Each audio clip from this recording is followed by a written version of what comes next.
Unfortunately, it can be very easy to take advantage of people who were traumatized as kids and make them think that some uncomfortable or painful situation will lead to them somehow being loved. I mean, love is something we all want so much, right? But I'm talking about certain new age or personal development ideas out there that are totally common and widely believed, but that are really not true. So just for a quick example, the idea that everything you experience, you created unconsciously with your mind so that you could learn from it or something. And I know this is an idea held very innocently by many people. They're just trying to take responsibility for their thoughts. They're not trying to manipulate anyone. But when someone has had their perception messed with, which is often the case with people with childhood PTSD, ideas like this can become a kind of magical thinking that leaves the door wide open to people who love to push these ideas so that they can take something from you, your money, your hopes for a relationship with them, and then totally let you down, and even tell you that you created the situation because you wanted it, and they were just helping you or something, right? Have you ever had someone play that game on you? Ugh. And maybe you went along with the magical thinking because, thinking that you created some terrible situation is a little easier and maybe less humiliating than facing that you're actually being emotionally ripped off and that the right thing to do is to get out of there because this person is a jerk, actually. They don't care about you.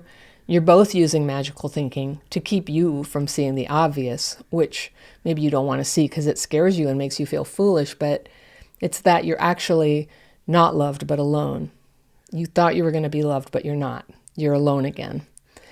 I'm Anna Runkle, also known as the Crappy Childhood Fairy, and I teach people how to recover from the adult effects of abuse and neglect in childhood, and how to develop a BS detector that enables you to, yes, learn new ideas and listen to people, but not get sucked into their magical thinking that's going to cost you all your boundaries and that good open-hearted possibility of love that's inside you.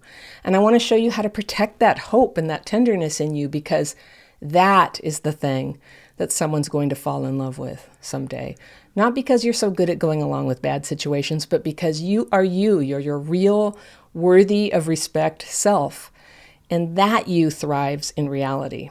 That you does not like dishonesty and instead wants truth and hears that little voice inside when something doesn't feel right.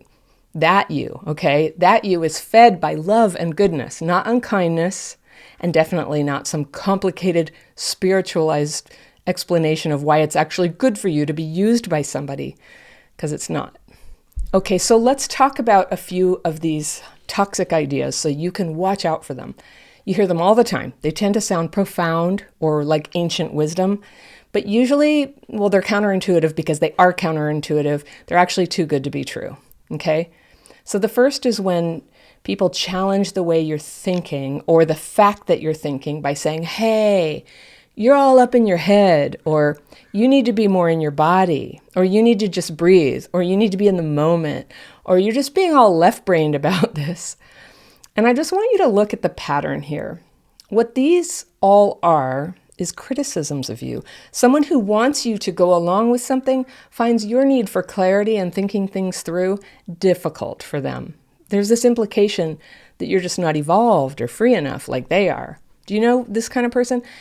And when you feel criticized, I think everybody has this, there's this little moment where you're tempted to override your own better judgment so that you get that person's approval. So there's pressure to not be in your head. In other words, to abandon what is logical, like being careful with your money or being guarded with your sexuality. It's so basic, but it's so persuasive. And this is exactly how you can be talked out of your natural sense of self-determination and self-protection into doing things that you just don't want to do. And then even to feel ashamed about any reservation you had. Listen, you don't need to feel ashamed. What's at work here is what I call crap fit. And that's a word I made up for the way that people who went through trauma as kids get way too good at fitting themselves to unacceptable people and situations, fitting themselves to crap fit. Because that's what we had to do back when we were kids, right? But now your crap fit reflex has you hiding the thoughts where you're thinking, oh, I don't want to sleep with this person, or I don't think I should give them my credit card. And the only thing that makes you override those feelings is a deep down belief that you just can't trust yourself. You can't trust your judgment, that other people, they just must know better. Okay, another New Age myth. You are right where you need to be. Now, I understand what the meaning behind this is supposed to be. Life's a journey, there's suffering, we learn from it. That part's all true. But insisting that we're always where we need to be, well, first of all, it just kind of falls apart when you try to apply it to, say, an abused child or someone who spent the last 30 years of their life in front of a television. Well, it's just obviously not true. And I just want to tell you flat out, you have often been not at all where you need to be. When you were crying and no one came to help you when you were little, that wasn't where you needed to be. And when you were mocked by your classmates for being different, or when you were crippled by your own triggers and unable to break out of isolation, you weren't where you needed to be. And in the same way, being in some so-called relationship where you don't get to have expectations, you know what I'm going to say, it's not where you need to be. You weren't made for that. Suffering and pain are part of life and can't be avoided entirely. And with a little grace, we can endure hardship and loss and even grow through it. But please get over this idea that being demeaned would ever be sent to you for your own good. You hear this one a lot around bad relationships. A really wonderful student of mine shared this thought the other day where she described a past relationship as really good for her, but a really hurtful relationship. And I didn't get it, and I asked her about it, and she said she felt like maybe this man who had treated her badly was sent by the universe so that she could learn from the experience.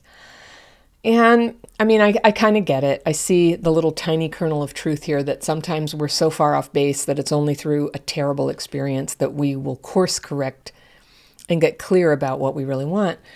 So yeah, that part's true, sure. But it's not true like time after time where you suffer and suffer through relationships. I can't tell you how many times people I've coached were in some horrible situation where they were hoping for love, and what they got instead was to be cheated on, gaslit, and left. And they ended up more hurt than they were when they first met the person who treated them like that. And that's not learning, and it's not a gift from the universe, okay? It's crap fit. It's you trying to make sense of absolute crap, hiding from your own shame about it, not being straight with yourself. And I'm telling you, if you're willing to second guess yourself about bad treatment, people who treat people badly will have a funny way of showing up at your door. So if what you want is a loving, committed relationship, or let's be specific, a marriage, crap fit has no place in your life. Relationships that leave you feeling ripped off and demoralized are not learning experiences. They're crushing you. They're sabotaging the happy openness that is you, and that's the part that people fall in love with. So you being freely yourself, that's what we're trying to get to. If you're not clear about what constitutes a good person or a good relationship, that's got to be your first order of business, because your vagueness is where the bad people get in, like flies. The door is wide open. There's no screen door, right? So you've got to get out of vagueness. You've got to be clear what your actual standards are. What kinds of behaviors in other people need to be a red line for you, like no cross, right? Don't let that into your life. One thing that used to be a problem for me is I had a blind spot around people's addictions, at first anyway. I couldn't see it at first. And twice I ended up in relationships with people who developed, or in one case already had, a serious addiction. And it was a nightmare for me. And if you've taken any of my courses, you heard the story of how my life got dragged down by that and how I eventually got my life back. And one of the most important things I did, which happened not very long before I met the man that I'm now married to, was I made a decision that I would never again date someone with a drug or alcohol problem. And no judgment on those of you who are struggling with addictions right now. I'm glad you're here. This is a place of recovery and you are in the right place. But I knew that after all I'd been through with addicts and alcoholics in my family of origin, and then dating relationships, that for me that was going to have to be a red line. And that's not who I was going to date anymore. And I wrote it down.